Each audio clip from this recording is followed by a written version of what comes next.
খাদ্যের জন্য কোনো মানুষকে কষ্ট পেতে না হয়। আল্লাহ রাব্বুল আলামিন বাংলাদেশের মাটি এত উর্বর করে দিয়েছেন যে আমরা যদি সময় মতন পানি দিতে পারি তাহলে আলহামদুলিল্লাহ আল্লাহর রহমতে এখানে ফসল পড়ে, ঠিক না কৃষক ভাই? এবং কৃষকরা স্বাবলম্বী হলে এই দেশের অর্থনীতি ধীরে ধীরে মজবুত হবে। এই বিসমিল্লাহির রহমানির রহিম। প্রিয় উপস্থিত, আজকের এই জনসভায় উপস্থিত মুরব্বীবর্গ, উপস্থিত মা বোনেরা, প্রিয় এলাকাবাসী ভাই বোনেরা এবং উপস্থিত আমার দলীয় নেতা কর্মী ভাইরা, আসসালামু আলাইকুম। কেমন আছেন সবাই?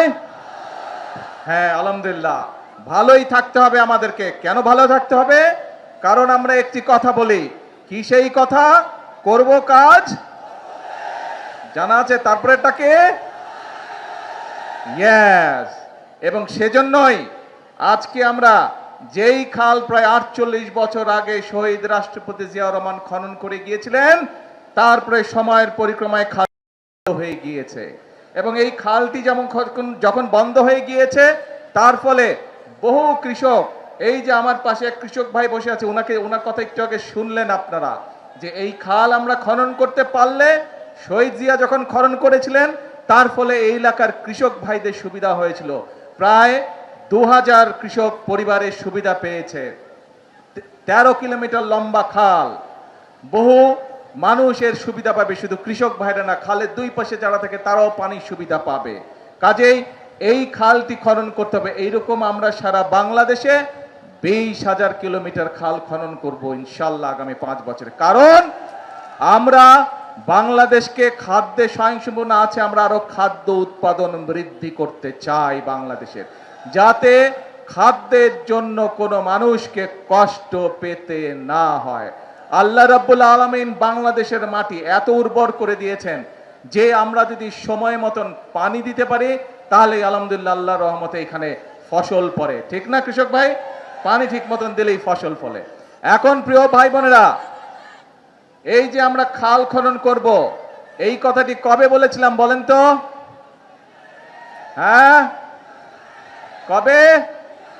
ইয়েস, নির্বাচনের আগে বলেছিলাম। কারণ আমরা জানি খাল খননের ভিতর দিয়ে কৃষক ভাইদের উপকার হবে। কৃষক ভাইদের উপকার হলে কৃষকরা ধীরে ধীরে স্বাবলম্বী হবে, এবং কৃষকরা স্বাবলম্বী হলে এই দেশের অর্থনীতি ধীরে ধীরে মজবুত হবে। এই দেশের অর্থনীতি মজবুত হলে এই দেশের মানুষের অর্থনীতি মজবুত হবে। প্রিয় ভাইরা, ভাই বোনেরা, আমরা শুধু খালের কথা বলিনি, খালের সাথে আমরা আরো কয়েকটি কথা বলেছিলাম। আজকে আপনাদের এখান থেকে আমি যাব চাঁদপুর সদরে, সেখানেও দুটি কর্মসূচি রয়েছে। তার মধ্যে একটি কি কর্মসূচি আছে যে জানেন না কে? হ্যাঁ জানেন? কে কে জানেন? হাত তুলেন তো। তো আপনারা সব খবরই রাখেন, আর বক্তব্য দিব কি? বক্তব্য দরকার আছে? ও আচ্ছা, তারপরে বক্তব্য দিতে হবে। আচ্ছা ঠিক আছে, নয় একটু দিলাম। তো এই যে এখন চাঁদপুর সদরে যাব, চাঁদপুর সদরে একটি আছে খাল খনন আর আরেকটি আছে ফ্যামিলি কার্ড। শব্দটা চেনা চেনা লাগে? ফ্যামিলি কার্ড কার কাছে চেনা চেনা লাগে? আচ্ছা, ওই যে পিছনে গাছতলায় ভাই বোন, আপনাদের কাছে চেনা চেনা লাগে শব্দটা? আচ্ছা আলহামদুলিল্লাহ। ওই যে পারে মানুষ, আপনাদের চেনা চেনা লাগে? আচ্ছা ধন্যবাদ। ছোট বন্ধুরা, তোমাদের কাছে ফ্যামিলি কার্ড চিনো? শুনেছো? আগে কথা শুনেছো ফ্যামিলি কার্ডের কথা? আচ্ছা, এখন প্রিয় ভাই বোনরা, এই ফ্যামিলি কার্ডের প্রতিশ্রুতি আমরা নির্বাচনের আগে এই দেশের মানুষের কাছে দিয়েছিলাম। এই ফ্যামিলি কার্ডের লক্ষ্য কি? এই যে আমাদের ছোট ছোট বোনেরা এখানে দাঁড়িয়ে আছে, দেশনেত্রী খালেদা জিয়া যখন দেশ পরিচালনার দায়িত্বে ছিলেন, তখন এই যে আজকে যারা শিশু এখানে দাঁড়িয়ে আছে, মেয়েরা যারা, নারীদের শিক্ষা ব্যবস্থা উনি ক্লাস 12 পর্যন্ত, ক্লাস 1 থেকে ক্লাস 12 পর্যন্ত উনি বিনামূল্যে করে দিয়েছিলেন। আজকে আমরা সিদ্ধান্ত নিয়েছি দেশনেত্রী খালেদা জিয়ার সেই কর্মসূচিকে আমরা আরো আগিয়ে নিয়ে যাব, এবং ইনশাআল্লাহ আমরা এই যে মেয়েদেরকে শিক্ষা ব্যবস্থা ইন্টারমিডিয়েট পর্যন্ত ফ্রি আছে, এটাকে আমরা ডিগ্রি বা স্নাতক পর্যন্ত আমরা ইনশাআল্লাহ ফ্রি করব। এবং শুধু তাই নয়, যে সকল মেয়েরা ভালো রেজাল্ট করবে ইনশাআল্লাহ তাদেরকে আমরা সরকারের পক্ষ থেকে ইনশাআল্লাহ উপবৃত্তির ব্যবস্থা করব। কাজে মন দিয়ে সবাইকে পড়তে হবে। তোমাদেরকে মন দিয়ে পড়তে হবে, তাহলে তোমরা সরকার থেকে উপবৃত্তি পাবে। এখন আসুন প্রিয় ভাই বোনেরা, কেন আমরা আমাদের মায়েদেরকে বা আমাদের বোনদেরকে শিক্ষিত করতে চাই, একই সাথে তাদের হাতে ফ্যামিলি কার্ড তুলে দিতে চাই? কারণ এই দেশের জনসংখ্যার অর্ধেক হচ্ছে নারী। আমরা যদি আমাদের প্রত্যাশিত বাংলাদেশকে গড়তে চাই, তাহলে এই নারীদেরকে যদি আমরা স্বাবলম্বী না করি, শিক্ষিত না করি, অর্থনৈতিকভাবে স্বাবলম্বিত না করি, তাহলে আমাদের এই দেশকে এগিয়ে নিয়ে যাওয়া সম্ভব না।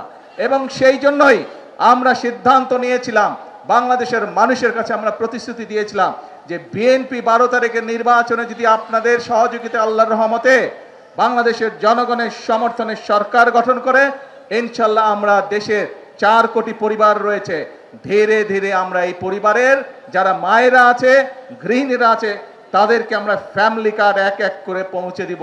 এবং সেই ফ্যামিলি কার্ডের মাধ্যমে আমরা 2500 টাকা করে প্রতি মাসে আমরা মায়েদের হাতে তুলে দিব, যাতে করে সেই মায়েরা পরিবারের শিশুদের লেখাপড়া বলেন, স্বাস্থ্য বলেন, সবকিছু ঠিকভাবে যত্ন নিতে পারে।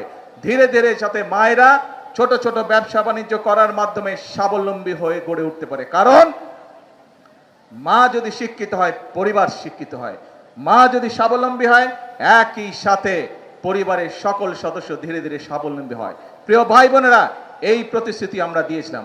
আজকে আমার এখানে এই যে স্টেজের মধ্যে এক কৃষক ভাই বসে আছে, ওনার বক্তব্যে উনি কৃষক কার্ডের কথা বলেছে, শুনেছেন আপনারা? এই কৃষক কার্ডের কাজও কিন্তু খাল খননের কাজ যেমন আমরা শুরু করেছি, ফ্যামিলি কার্ডের কাজ যেমন আমরা শুরু করেছি, আল্লাহর রহমতে কৃষক কার্ডের কাজও আমরা ধীরে ধীরে শুরু করেছি। হতে পারে এখন পর্যন্ত কেউ বলতে পারে যে আপনারা তো অল্প দিয়েছেন। হ্যাঁ, আমরা কাজটি শুরু করেছি, সরকারের কাজ ধীরে ধীরে এগোয়। কারণ এই যে সামনে বাজেট আছে, এই বাজেটে আমরা ফ্যামিলি কার্ড এবং কৃষক কার্ডের জন্য অনেক বেশি বরাদ্দ রাখবো। কারণ বর্তমানে যেই বাজেট চলছে, এটি তো বিএনপি সরকারের বাজেট না, এটি বিএনপি সরকারের আগে যেই অন্তর্বর্তীকালীন সরকার ছিল তাদের করে যাওয়া বাজেট। এবং সেই বাজেটের মধ্যে ফ্যামিলি কার্ডের কোনো টাকা দেওয়া ছিল না, সেই বাজেটের মধ্যে কৃষক কার্ডের জন্য কোনো টাকা দেওয়া ছিল না।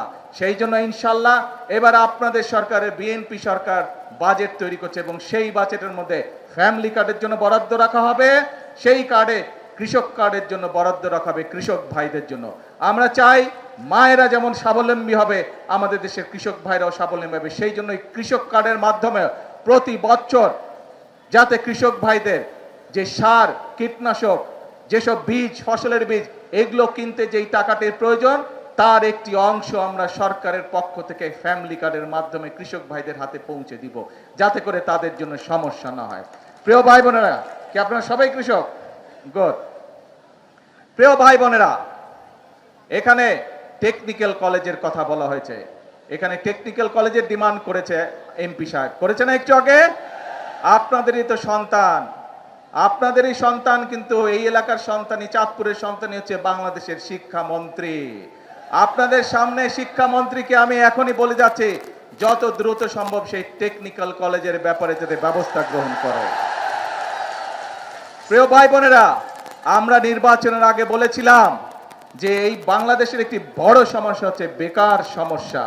আমরা চাই আমাদের দেশের তরুণদেরকে এই টেকনিক্যাল নো-হাউ দিতে, এই টেকনিক্যাল ট্রেনিং দিতে, যাতে করে তারা দেশে কোনো একটি কর্মসংস্থানের ব্যবস্থা করতে পারে অথবা নিজেদের ব্যবসা বাণিজ্য তৈরি করতে পারে, যাতে করে দরকার হলে তারা বিদেশেও যেতে পারে এবং বিদেশে যাতে ভালো চাকরির ব্যবস্থা করতে পারে। যদি তাদের টেকনিক্যাল ট্রেনিং থাকে, এখন যেরকম অদক্ষ শ্রমিক চায়, আমরা চাই আমাদের শ্রমিকদেরকে দক্ষ করে গড়ে তুলতে, যাতে বিদেশে গিয়ে তারা বেশি ইনকাম করতে পারে, যাতে করে তারা বেশি বৈদেশিক মুদ্রা দেশে পাঠাতে পারে। অর্থাৎ আমাদের লক্ষ্য একটাই, আমাদের উদ্দেশ্য একটাই, আমরা স্বপ্ন দেখতে চাই না, আমরা পরিকল্পনা গ্রহণ করতে চাই, যেই পরিকল্পনা বাস্তবায়িত হলে দেশের মানুষের উপকার হবে। আমরা পরিকল্পনা গ্রহণ করতে চাই, যেই পরিকল্পনা বাস্তবায়িত হলে দেশ সামনের দিকে এগিয়ে যাবে। আমরা পরিকল্পনা গ্রহণ করতে চাই, যেই পরিকল্পনা বাস্তবায়িত হলে দেশের মানুষের ভাগ্যের পরিবর্তন হবে। প্রিয় ভাই বোনেরা, এখন প্রিয় ভাই বোনেরা, এই যে কথাগুলো বললাম, এই যে পরিকল্পনার কথা বললাম, এই যে আমার লক্ষ্য উদ্দেশ্য আপনাদের সাথে বললাম, আপনারা কি এর সাথে একমত? কারা কারা একমত? কারা কারা একমত? হ্যাঁ, এদিকে। আচ্ছা, ধন্যবাদ। এবার বলেন তো কারা কারা একমত নন আমার সাথে? কেউ তো হাত তুলে না, তাহলে সবাই একমত। তাহলে এখন কিন্তু কাজ একটাই, কাজ একটাই। এই এলাকার 7টা তাজা প্রাণ ঝরে গিয়েছিল স্বৈরাচার বিরোধী আন্দোলনে। 7টা তাজা প্রাণ কেন ঝরে গিয়েছিল?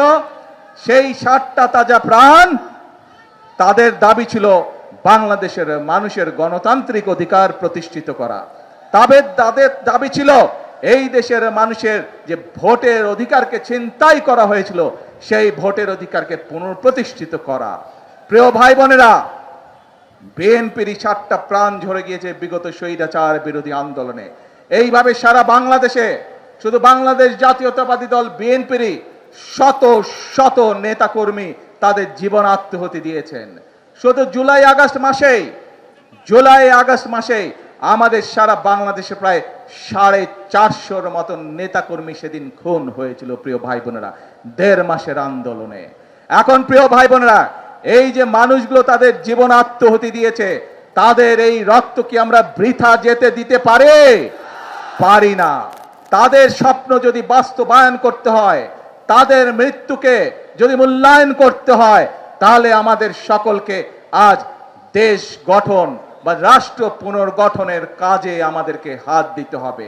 যদি আমরা ইনশাল্লাহ খাল খনন সমাপ্ত করতে পারি, যদি বাংলাদেশের মানুষের ঘরে ঘরে মায়েদের হাতে ফ্যামিলি কার্ড পৌঁছে দিতে পারি, যদি বাংলাদেশের সকল কৃষক ভাইদের হাতে কৃষক কার্ড পৌঁছে দিতে পারি, যদি বাংলাদেশে আমরা বৃক্ষরোপণ অভিযান সেটি যদি আমরা সমাপ্ত করতে পারি, যদি বাংলাদেশের প্রত্যেক জায়গায় যেখানে যেখানে প্রয়োজন আমাদের তরুণ সমাজকে আমরা শিক্ষিত করে, তরুণ সমাজকে আমরা টেকনিক্যাল ট্রেনিং দিয়ে বিদেশে কর্মসংস্থানের যত প্রেরণ করতে পারি, দেশে কর্মসংস্থানের ব্যবস্থা করতে পারি, তাহলেই প্রিয় ভাই বোনেরা একমাত্র সেই শহীদদের আত্মত্যাগের মর্যাদা দেওয়া সম্ভব হবে।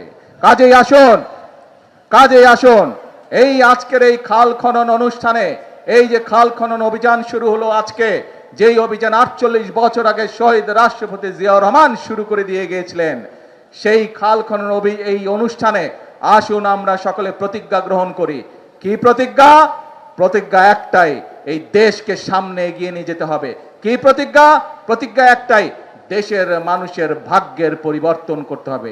এবং আল্লাহ রাব্বুল আলামিন কোরআন শরীফে বলে দিয়েছেন, যে জাতি নিজেদেরকে সাহায্য করে আমি তাকে সাহায্য করি। প্রিয় ভাই বোনেরা, এই খাল যদি খনন না করি, কৃষক ভাইরা কি পানি পাবে না। কাজে খাল খনন করলে কৃষক ভাইরা পানি পাবে। ঠিক একইভাবে আমরা যদি কাজ করি, হাতে হাত মিলিয়ে কাজ করি, বাংলাদেশের 20 কোটি মানুষের 40 কোটি হাত, এই 40 কোটি হাত যদি নেমে আসে, এই 40 কোটি হাত যদি একসাথে কাজ করা ধরে, ইনশাআল্লাহ বাংলাদেশকে আমরা পৃথিবীর বুকে একটি মর্যাদাশীল রাষ্ট্রে পরিণত করতে সক্ষম হব। আজকের এই অনুষ্ঠানে, এই খাল কাটা অনুষ্ঠানে আসুন এটিই আমাদের প্রতিজ্ঞা হোক, এটিই আমাদের শপথ হোক যে আমরা করব কাজ সবার আগে। এটিই হোক আমাদের প্রতিজ্ঞা। আছেন নাকি আমার সাথে? কারা কারা আছেন আমার সাথে দেশ গড়ার কাজে? আলহামদুলিল্লাহ। প্রিয় ভাই বোনেরা, আসুন আজকে থেকে আমাদের কাজ হবে একটাই, সেটা হচ্ছে দেশ গঠন, দেশ গড়া, রাষ্ট্র পুনর্গঠন। এটিই হোক আমাদের প্রতিজ্ঞা। আর আমরা যেরকম নির্বাচনের আগে জনগণের সামনে যে সকল প্রতিশ্রুতি দিয়েছি, ইনশাআল্লাহ অতীতে সব সময় দেখা গিয়েছে বিএনপি যে সকল প্রতিশ্রুতি জনগণকে দেয়, দেশের মানুষের সামনে দেয়, বিএনপি দেশ পরিচালনা করার সময় আস্তে আস্তে সবগুলো প্রতিশ্রুতি তারা বাস্তবায়নের চেষ্টা করে। কাজেই আমরা আমাদের প্রতিশ্রুতি বাস্তবায়ন করব। কিন্তু বিএনপির শক্তির উৎস কারা? বিএনপি শক্তির উৎস বাংলাদেশের জনগণ। সেজন্যই আমরা বলি, সেজন্যই আমরা যারা বিএনপি করি, সেজন্যই আমরা যারা শহীদ রাষ্ট্রপতি জিয়াউর রহমানের দল করি, দেশনেত্রী খালেদা জিয়ার নেতৃত্বে আমরা দল করেছি, আমরা সকলে বলি জনগণই হচ্ছে আমাদের সকল রাজনৈতিক ক্ষমতার উৎস। প্রিয় ভাই বোনেরা, আপনাদের শক্তি হচ্ছে আমাদের শক্তি, আপনাদের সমর্থন। আপনারা যতক্ষণ আমাদের পাশে থাকবেন, আপনাদের সমর্থন যতক্ষণ থাকবে, আমাদের দেশ করার কাজ ইনশাল্লাহ চলতে থাকবে, চলতে থাকবে, চলতে থাকবে। আল্লাহ হাফেজ। বাংলাদেশ জিন্দাবাদ। বাংলাদেশ জাতীয়তাবাদী দল জিন্দাবাদ। আসসালামু আলাইকুম।